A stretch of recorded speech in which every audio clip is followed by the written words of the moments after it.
What is up, y'all? Today I'm going to go over the top 5 reasons why people love the G37 so much, y'all. There's a reason why this car has such a big community behind it, whether it's a coupe or a sedan, and there's a reason why we all love it, y'all. Now, I do own a G37, so I guess I could be a little bit biased behind why we love it, but I talked to so many owners, y'all. I've been to meets where it's just a line of G37s, y'all. Like, I mean lines of them, bruh. And there's a reason why you see that, bruh. There's a reason why you see these cars on a daily basis. If you're from New York City, you see them on a daily basis, I'm not gonna lie. Like, for my drive from home to work, I probably see like 10, maybe even more. But yeah, there's a reason for that, y'all. So I'm gonna be going over the top 5 reasons why we love G37 so much in this video.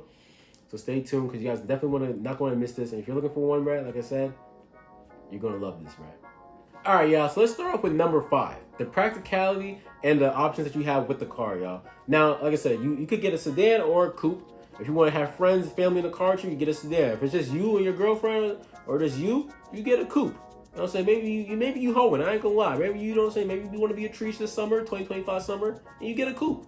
Man, baby, you really want to be, treached out, you go get a sedan, bro. You know what I'm saying? You get everybody in the car, y'all. It's you and about 4 or 5. I'm just saying, bro. But, y'all, you can do all that with the G, y'all. Whether you're just looking for, like I said, sedan, coupe, all-wheel drive, rear-wheel drive, you got manual, you got standard. I said standard. You got manual, automatic. Why did I say standard for that? Don't disregard that part, y'all.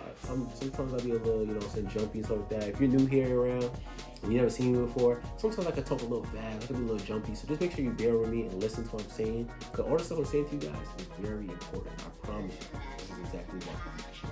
Now, as I was mentioning, right, we have all those options, y'all. Personally, for me, I went with a sedan. It was the best choice for me because I was going to college. So not only was I able to haul some things in the car, trunk, and back seat, I had space when I got to college to take friends to, me and friends, we go out places, we go, Walmart, I done took the G to where I was going skydiving, I done been to the mall, I done went to the junkyard, picked some parts, I could fit a whole bumper in my backseat, I could fit wheels in the car, full set of wheels fit in the car. There's practicality between having a sedan, y'all. Obviously, you don't get that much space for the coupe, but you still have the fun and enjoyment of having a two-door car and it's just you and someone else, whatever it is.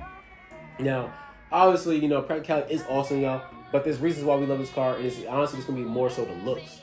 Now, the cars have a timeless design. Now, of this era, the G37, 370Z, those had really a timeless design. Nissan, Infiniti, they knew what they were doing. Early 2000s and 90s to 2000s, they knew what they were doing then too, but right now, for modern day cars, they know what they're doing. Because in 20 years from now, y'all, we're going to look at a G37 and a 370Z the same way people look at the Sylvias, bro. I'm serious, bro. It's going to happen. Some people are like, oh, he's lying. It ain't going to happen. It's going to happen, bro. You got to pay attention to the design language, pay attention to the demand, all that stuff, bro. That stuff is really important for why these cars are still going to be relevant in the next 10 years, y'all. Now, you could get a G37 this day and age, stock, base model, nothing to it. And I'm not going to lie, it don't look like the craziest, best looking car, but it has a good design where it's like, it stands out enough to the point where like, okay, that's a G. When you see an Infiniti G on the road, you like, yeah, that's a G. I know that. I've seen that car before. Now, probably from some of them mostly for bad reasons, because, some people do things with the car that make people, other people look bad. But it has a timeless design, y'all. Now, obviously, I can talk about design all day long, but y'all, the car has a great performance and driving experience as well. Now, a lot of people talk about this, how the driving experience of a G does not compare to a Q because of the fact that the steering is different, so you have drive-by-wire in the Q, and in the G you have, drive-by, like the actual cable and stuff like that, so you have more of a connected experience when you turn the wheel, it actually turns. With Q, there might be a slight delay, but that was Infiniti going a different route and going to a whole different thing. But with the G, they kept in mind that a true sport experience while still giving you a daily driver, and the cars make decent power. Now, are they crazy fast? No. But can they definitely, outbeat a lot of the competition of its time and even some new competition to this day? Yes.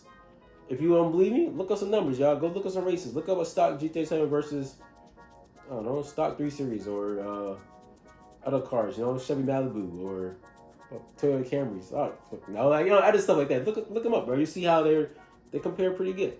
Obviously, I would say that new Camry, though, that TRD Camry, them things look kind of fast. I'm not gonna lie. I've seen them kind of cooking up some stuff before, and they're kind of fast, man. Obviously, reliability is going to be a big thing when it comes to any sports sedan. So you're going to want to buy a car that's reliable. You don't want a car that's going to break down every 10 miles, every 20 miles, every month. Because at that point, the car's going to live more on jack stands than it is going to live on actually driving on the road.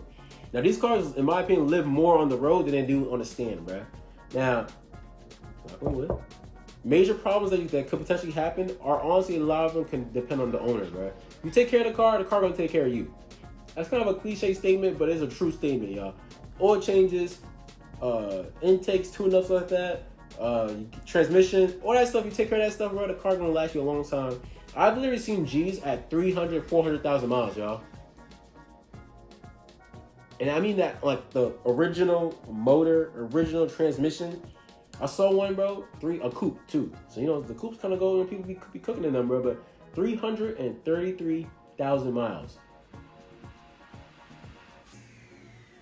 Now, I ain't gonna lie. I don't think you find no E90 at 300,000 miles with the original motor, original transmission, and still going strong. So like I said, y'all, you take care of the car take care of you. Now, reliability is obviously a big thing for a lot of people, but a lot of us, you know, car enthusiasts, car guys, we want to know how, like, what about mods, bro? Is the car fun to modify? And yes, bro, the G is fun to modify, bro. You have mods for coupes, sedan, where you want aesthetic mods, you want it to look good, you want performance mods, you know what I'm saying, you want a turbo, supercharger, strut braces, suspension, intakes, whatever it is, y'all. You got all that stuff for your G. You can find all that, bro. I mean, like, you can find rear mount turbo kits. You got top mount turbo kits, superchargers. Z1 makes a supercharger kit. Y'all want to look that up. I know there's another company, was it Bull Boost? I'm sorry for messing your name up, y'all, but I think it's a Bull Boost. They make a rear mount turbo kit. eBay got a whole bunch of top mount turbo kits. I'm not gonna lie, I don't know how reliable those turbo kits on eBay are gonna be. Who knows, y'all? If y'all want me to try out that turbo kit on eBay, maybe I'll do it, bro. If y'all really want me to see how reliable it is, I'll do it. I'll try it out to see if it lasts. But the miles on this car can go from aesthetically to performance real quick, y'all. And there's everything in between, y'all. So make sure y'all look into stuff like that. See how you know what I'm saying? Design your G, bro. Make it look how you want it to look. We got AI now, bro. Go in AI, tell y'all I want a G37, black wheels, chrome delete, lower it, put camera on it. What else, bro? Clear taillights, clear headlights. I want a carbon hood, carbon fender. I want a carbon diffuser. Give me a carbon trunk as well. Carbon roof. Shit, you might as well carbon the whole car at that point. But you know what I'm saying? You could do all that stuff with, you know, look up on AI, bro. Have an AI build you one, bro. After this video, I'm going to have AI build me a G37 and show it to you guys, bro, how they can look, bro. And all of it's going to be like mods that I know or you can really get to this day, bro. Now, y'all, that's my top 5 reasons why people love G37 so much, y'all. There's honestly a big community behind it. There's a lot more I could go into, but I'm not trying to make y'all a whole long, in-depth breakdown of the G37 and stuff like that. There's plenty of videos doing that. Like I said, the car has been around since 09, 08, bro. So there's thousands, maybe thousands or hundreds of videos talking about why G37 is loved so much, why it's such a big thing, why people still want to buy it in 2025. Because we're in 2025, y'all. You could get a Q50 for low-key around the same price as a G37 sometimes, y'all. Look at a 2014, 2015 Q. You obviously can have the same motor, but a 2014, 2015 Q, bro, will go for the same price as a 2010, 2011 G37 in some cases. And maybe like shy like 4,000 or 5,000 miles difference, bro. So there's a reason why the G37 is still praised to this day, y'all. Anyways, y'all, if y'all enjoyed that video, or if you have a G, or if you have any comments about, like, maybe I said something wrong, you're like, nah, this nigga tripping, let me know down in the comments below, y'all. I honestly read through all the comments, so I'm going to read through all of them as well. Just let me know, y'all. But anyways, peace.